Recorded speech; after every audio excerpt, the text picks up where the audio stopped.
maalinta qiyaame marka dadku banka isugu soo baxo ayaa adiga ceeb gaari ku saarantay calaa ru'uusi lashaad baa lagu soo taagayaa wixii aad xadday iyadoo tuurta ku sido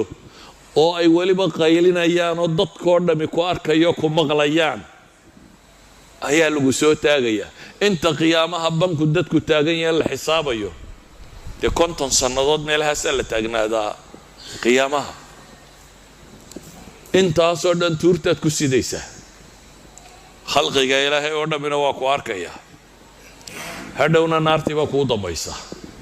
saa daraaddeed buu nebigu wuxuu leeyahay calayhi salaatu wassalaam ilaahay qur-aanka wuxuu ku tilmaamay wamaa kaana linabiyin an yagul waman yaglul ya'ti bima qalla yowma alqiyaama baa ilaahay ya'ti bima ghal wuxuu la imanayaa wixii uu khiyaameeyey maalinta qiyaame banka isagoo taagan oo tuurta ku sida saa daraaddeed baa xadiidka saxiixaynka ku soo arooray wuxuu nebigu leeyahay calayhi salaatu wasalaam intuu tuugannimada xoolaa dad ka dhaxaysa ka warramay oo aad u weyneeyey oo uu tilmaamay dembigeedu intuu leegyay ayuu dabeetana wuxuu nebigu yidhi laa ulfiyanna axadakum yajii'u yowma alqiyaama calaa raqabatihi baciirun lahu rugaa war hooy aakhira yaan idan arkin maalinta qiyaame adigoo tuurta ku sita neef geel ayaan ku arkin buu nebigu leeyahy neefka geeloo reemaya ama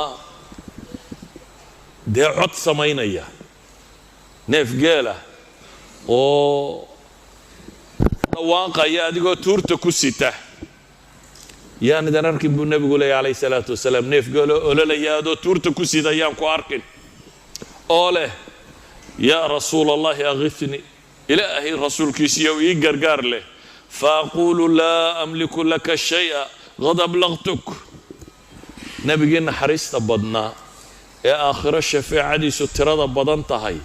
ayaa ku odhan doona maanta haddaad waxa kan xadday war hooy yaan idan arkin buu yidhi idinkoo neef geela tuurta kaa saaran yahay oo neefku qaylinayo oo aad leedahay rasuul allow ii gargaar oo annaan ku odhan doono laa amliku laka shay-an qad ballaqtuka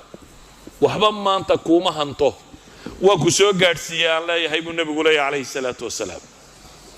waxba yowma laa yugni mawlan can mawlan shay-a ilaahay wuxuu leeyahy waa maalinta aan cidina cid wax ka taraynin nebi maxamed oo ilaahay subxaanahu wa tacaala ku tilmaamay rasuul naxariis badan inuu yahay laqad jaa'akum rasuulun min anfusikum casiizun calayhi maa canidtum xariisun calaykum bilmu'miniina ra'uufun raxiim nebigaa ilaahay uu ku sifaynaya inuu naxariista badnaa salawaatu ullaahi wasalaamu calayh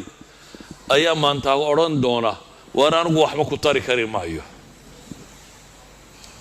anigu anigii ku soo gaadhsiiyey markaad dunida joogtay waxa uu nebigu tilmaamay haddana kuma dayninkaase laa ulfiyanna axadakum yajii'u yowma alqiyaamati calaa raqabatihi farasun lahu xamxama waryaan midkiin arkin tuurta faras ku sida faras dhan baa tuurta ku sita neef geela tuurta ku sida neefkoo lahu xamxama waa codka sahiilka ka yar bay idhaahdaan adigu isna reemaya dheh faras dhawaanqaya adoo tuurta ku sita oo leh ilaahay rasuulkiisiiyow ii gargaar waan ku odhan doona buu nebigu yidhi maanta laa amliku laka shay-an adna waxba kuuma hayo qad ablaqtuk waan ku soo gaadhsiiyey markaasuu haddana nebigu leeyay laa ulfiyanna axadakum yajii'u yowma alqiyaama calaa raqabatihi shaatun lahaa hugaa'un war la xiyaysa adoo tuurta ku sitan yaan qiyaamaha ku arkin buu nebigu leeyay oo le ii gargaar waan odhan doono waxba kuuma hanto waanigii ku soo gaadhsiiyey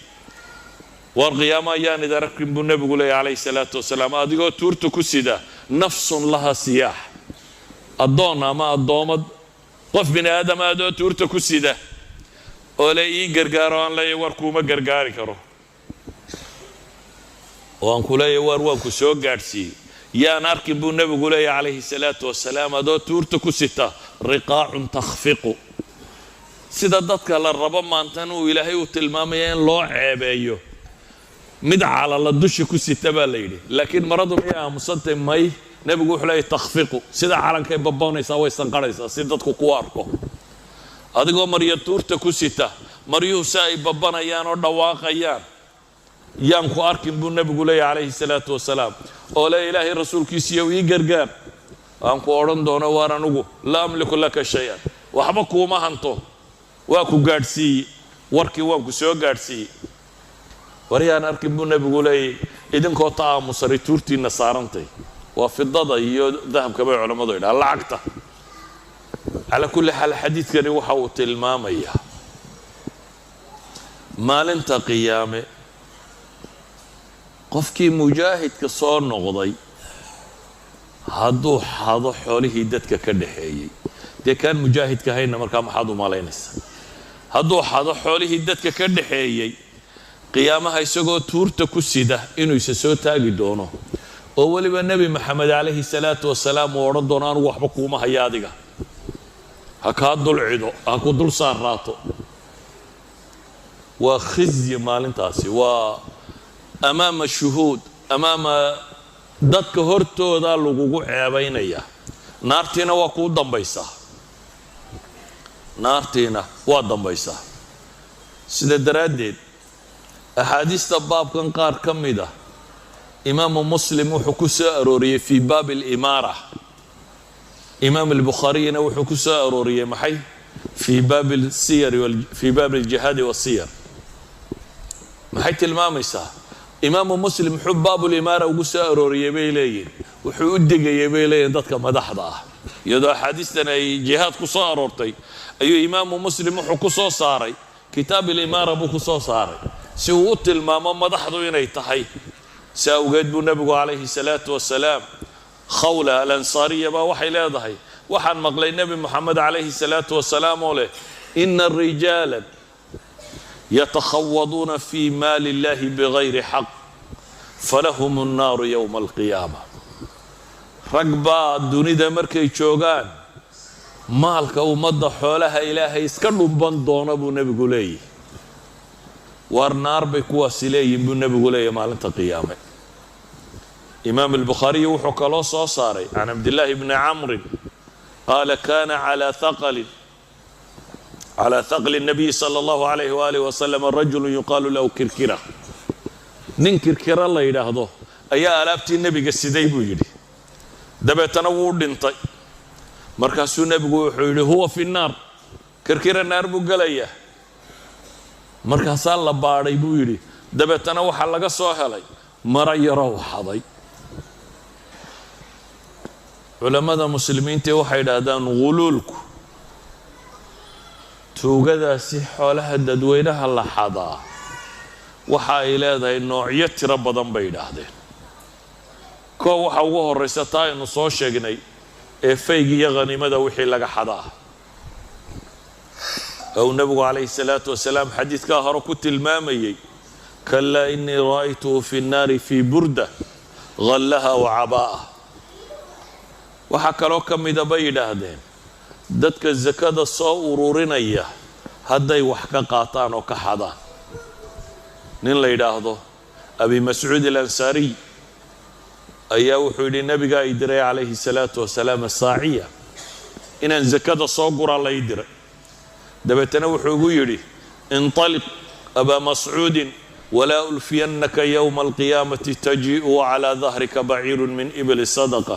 lahu rugaa'un qad halaltahu waarod xoolaha sakada soo ururi buu ugu yidhi oo hooy imikaba waa markuu dirayuu nebi maxamed la hadlayaa xoolahaa soo ururiyo qiyaamahan ayaan ku arkin buu yidhi adigoo tuurta ku sita neef geela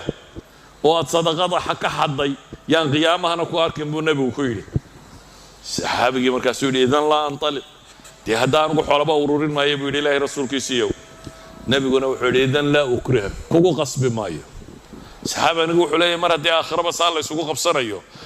anugu xoolaba shaqadayda maaha soo ururin maayo buu yidhi nebiguna calayhi salaatu wasalaam wuxuu yidhi haddaa kugu qasbi maayo xadiidka abi daawuud baa soo saaray imaam alalbanina waa xasan buu leeyahy